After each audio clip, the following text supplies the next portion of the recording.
Well, it really hasn't eased simply because the number of cases is moving up and the criticalities, that means essentially the requirement for oxygen is also moving up. Typically in ICU, you require 2.5 to 3 times the amount of oxygen a ward or a patient in a bed requires. So, as criticality moves up, as mortality moves up, you're going to see the requirement of oxygen also move up. So unfortunately, so far, it's, we've just been catching a lot of balls in the air as far as oxygen supplies are concerned. Right. I asked you this, Abhay, because we were getting reports on how, because of supplies coming in on the back end of oxygen cylinders, that the front end situation was easing somewhat. What can you tell us about the distribution process and how that's working, the logistics of managing oxygen supplies?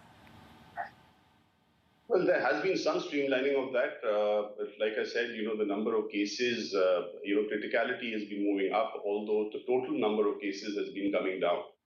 You're going to see the impact of reduction of cases over the next 10 days or after 10 days. Right now, what you're going to see is perhaps the worst of the peak of positivity, which was about 10 days ago. We run about 4,000 RT-PCR tests in Delhi National Capital Region per day. And what we saw is about 7 or 8 days ago, the positivity rate had gone up beyond 50%, in fact, which has now come down to about 31%. So what you're going to see right now is people who got infected about 7, 8 days ago coming into hospitals. A lot of those people getting infected, requiring a whole host of medicines and support, as well as oxygen. And really, so the requirement of oxygen itself is increasing exponentially. So although logistics have improved, they really need to catch up with the requirements on the ground. I think there are still some gaps.